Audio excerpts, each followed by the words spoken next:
તો સુરતની મુલાકાતે ડેપ્યુટી સીએમ પહોંચ્યા છે, સંબોધન કરી રહ્યા છે. આવો સાંભળીએ.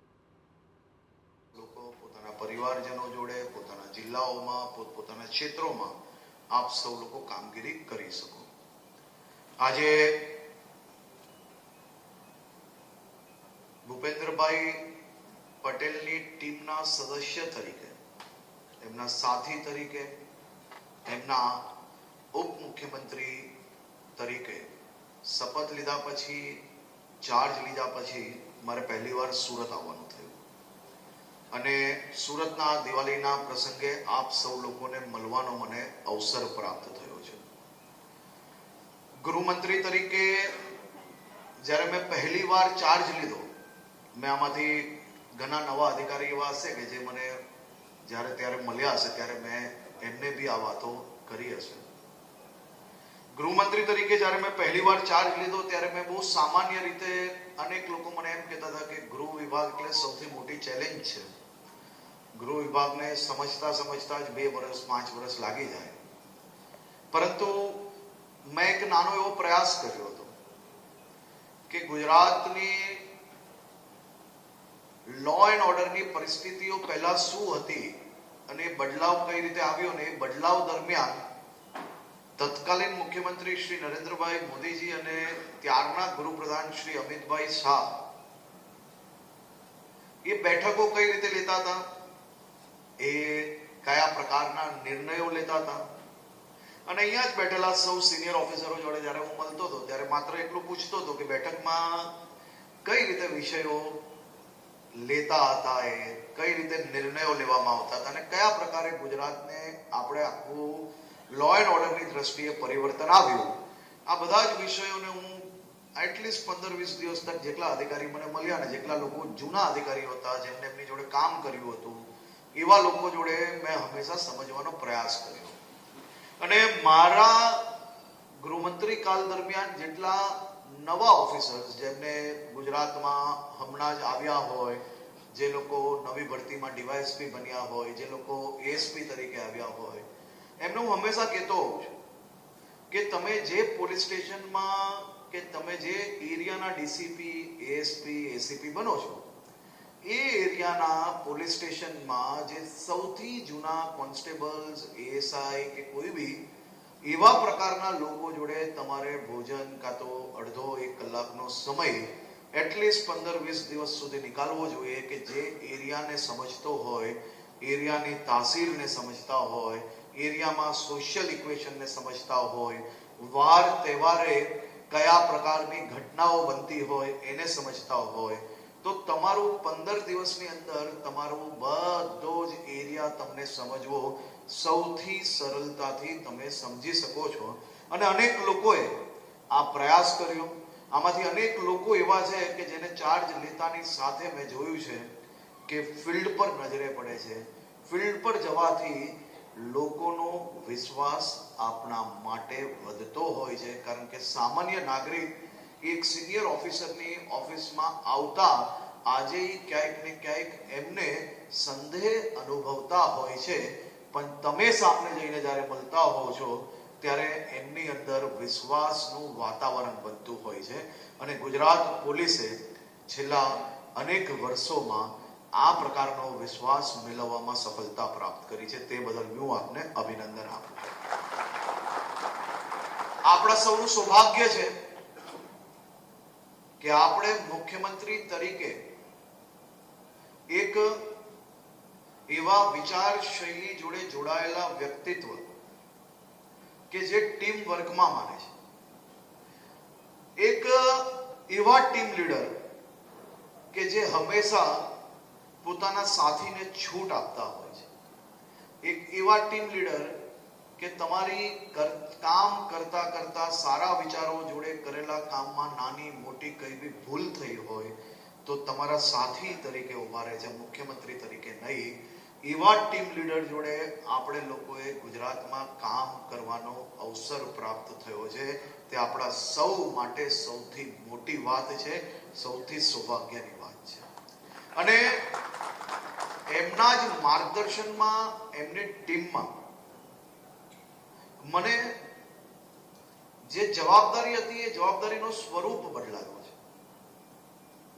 અને આ બદલાયેલી જવાબદારીમાં હું ડબલ મહેનત કરીને એમને સાથે મળીને આપણા રાજ્યના વધુમાં વધુ પીડિત કે કોઈ બી પ્રકારે નાની મોટી ઘટનામાં જે ભોગ બન્યા હોય તેવા લોકોને ન્યાય અપાવવા માટે આપ સૌ જોડે ઉભો રહીને કામ કરવા માટેની મેં સંપૂર્ણ જે વ્યૂ છે, જે વિઝન છે, આ જ વિઝન જોડે આપણે સૌ લોકો ડબલ તાકાતથી લાગી જવા માટે આજથી આ દીપાવલીના શુભ અવસરે આપણા ઘરે એક દીવો ઓછો પ્રગટાવશો તો કોઈ વાંધો નથી, પરંતુ જેના ઘરમાં અંધકાર છે તે ઘરમાં ન્યાય રૂપી દીપ પ્રગટાવવાનું કામ એ મારા ગુજરાત પોલીસ પરિવાર પાસે મારી આશા અને અપેક્ષા છે. આપ સૌ લોકો ખૂબ સારી રીતે કામગીરી કરી રહ્યા છો અને આપ સૌ લોકો જે મહેનત કરી રહ્યા છો એ મહેનતને હજી વધારે આયોજનબદ્ધ નીચે સુધી કઈ રીતે ઉતારી શકાય તે દિશામાં આવનારો નવો વર્ષ આપણા માટે તો આ જ નવો વર્ષ છે. આપણે 1 જાન્યુઆરીએ નવો વર્ષ આપણા ત્યાં નથી થતો. ગુજરાત એક જ એવું છે કે જેનો બેસતો વર્ષ દિવાળીના 1-2 દિવસ પછી સામાન્ય રીતે તિથિ પ્રમાણે આવતો હોય અને આ બેસતા વર્ષનો ઇતિહાસ જે લોકો બહારથી આવ્યા છે, જે લોકો અલગ અલગ રાજ્યથી ગુજરાતને કર્મભૂમિ બનાવ્યા છે, એવા સૌ લોકોએ આ નવો વર્ષ કઈ રીતે બનાવાય છે અને નવા વર્ષ પાછળનો ઇતિહાસ શું છે એ બી આ વર્ષે જરૂરથી જાણવું જોઈએ. કારણ કે તમે સૌ લોકો ભલે તમારો જન્મ ક્યાંય બી થયો હોય, તમે ભણ્યા બી હો, તમે તમારું બાળપણ ક્યાંય બી નીકાળ્યું હોય, પરંતુ તમારી કર્મભૂમિ ગુજરાત છે અને આ કર્મભૂમિમાં નવો વર્ષની આ જે વિશેષ જે વાતો છે એ બી જરૂરથી આપ સૌ લોકોએ એનો ઇતિહાસ જાણવો જોઈએ. અહીંયા ઘણા લોકો એવા હશે કે જેને આ ઇતિહાસ જોડે જોડાયેલા જેટલા લોકોને ઇન્ટરેસ્ટ હશે એ કોઈ વ્યક્તિ જરૂરથી આવનારી તમારી મીટિંગ્સની અંદર આ ઇતિહાસ બી આપણે લોકોને જરૂરથી જણાવવો જોઈએ. હું ગુજરાત પોલીસને અભિનંદન આપું છું કે છેલ્લા 4 વર્ષમાં મુખ્યમંત્રી શ્રી ભૂપેન્દ્રભાઈ પટેલના માર્ગદર્શન પર આપણે સૌ લોકોએ ડ્રગ્સના નશાની સામે અભિયાન નહીં પરંતુ લડાઈ લડી છે અને આ લડાઈને એક સ્ટેપ આપણે આગળ વધારવાની છે. આ લડાઈ એ આર પારની લડાઈ હોવી જોઈએ.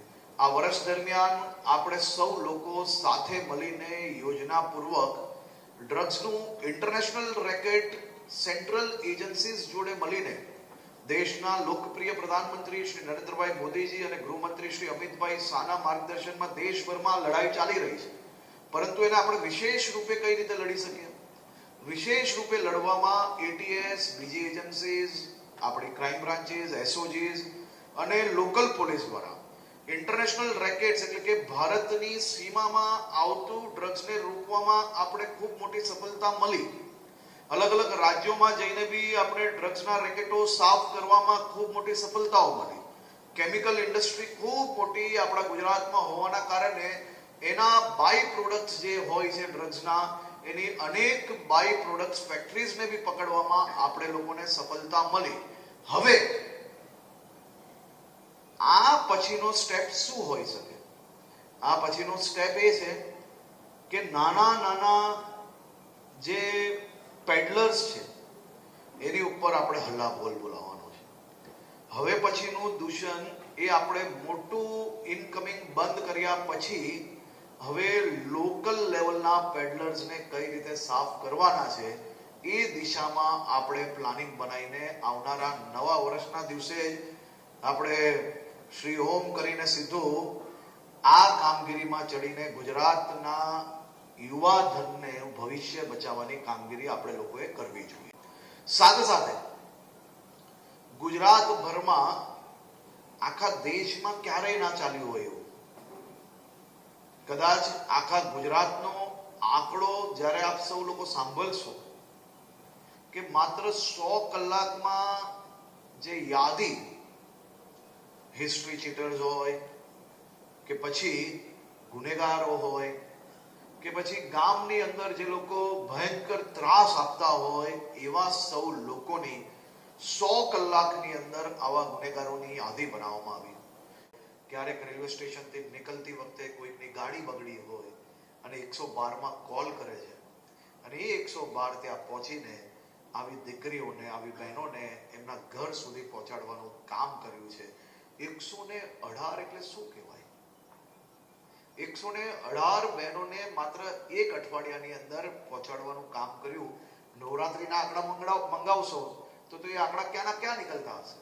એટલે મારી આપને વિનંતી છે કે આ પોતપોતાના ઝોનમાં જે કામગીરી આપણે લીધી છે એના આંકડાઓ બી જરૂરથી મંગાવો, જેથી તમને અંદાજો આવશે કે નીચેની ટીમ એ કઈ દિશામાં કામગીરી કરી રહી છે. કેટલા કામો એવા છે કે જે તમારા ધ્યાનમાં નથી આવતા પણ આપણી ટીમ દ્વારા ખૂબ અદ્ભુત રીતે નીચે સુધી કામગીરી કરી છે.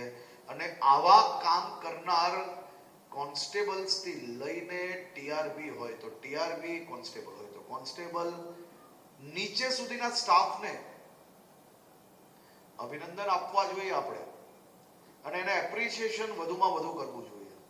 જો તમને એવું લાગે છે કે તમે કોઈ કામ કરેલું છે અને સરકાર એનું એપ્રિસિએશન આપે તો તમારી નીચેની ટીમને બી એટલું જ એપ્રિસિએશન આપણે આપવું જોઈએ અને એના સારા કામોના ઇનામ બી આપણે કમિશનરશ્રીને, સરકારમાં, આ બધી જ જગ્યા પર આપણે મોકલવા જોઈએ, જેથી આપણી ટીમ જે સારું કામ કરે છે એવા એક અધિકારીઓને વધુમાં વધુ પ્રોત્સાહન મળે અને બીજા બી લોકો એમને જોઈને સારા કામ તરફ પ્રેરણા લે.